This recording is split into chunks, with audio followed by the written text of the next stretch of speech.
Ought not then this robber and this adulterer to be destroyed? By no means say so, but speak rather in this way. This man who has been mistaken and deceived about the most important things, and blinded, not in the faculty of vision which distinguishes white and black, but in the faculty which distinguishes good and bad, should we not destroy him?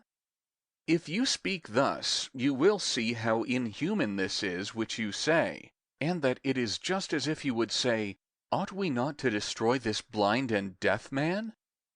But if the greatest harm is the privation of the greatest things, and the greatest thing in every man is the will or choice such as it ought to be, and a man is deprived of this will, why are you also angry with him?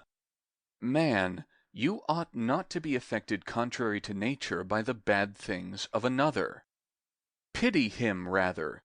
Drop this readiness to be offended and to hate, and these words which the many utter, these accursed and odious fellows.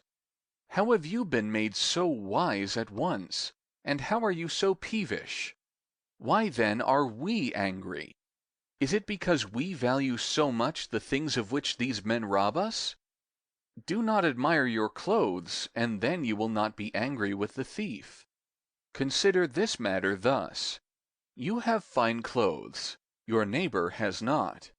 You have a window, you wish to air the clothes. The thief does not know wherein man's good consists, but he thinks that it consists in having fine clothes, the very thing which you also think. Must he not then come and take them away? When you show a cake to greedy persons and swallow it all yourself, do you expect them not to snatch it from you? Do not provoke them. Do not have a window. Do not air your clothes. I also lately had an iron lamp placed by the side of my household gods.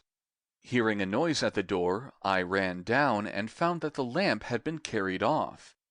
I reflected that he who had taken the lamp had done nothing strange. What then? Tomorrow, I said, you will find an earthen lamp.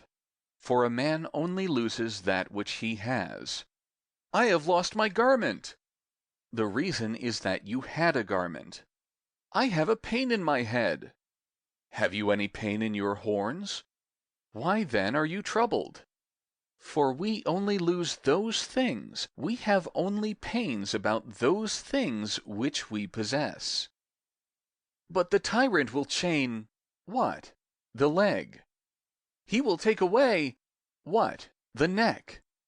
What then will he not chain and not take away? The will. This is why the ancients taught the maxim, know thyself. Therefore we ought to exercise ourselves in small things, and beginning with them, to proceed to the greater. I have pain in the head. Do not say, alas. I have pain in the ear. Do not say, alas. And I do not say that you are not allowed to groan, but do not groan inwardly.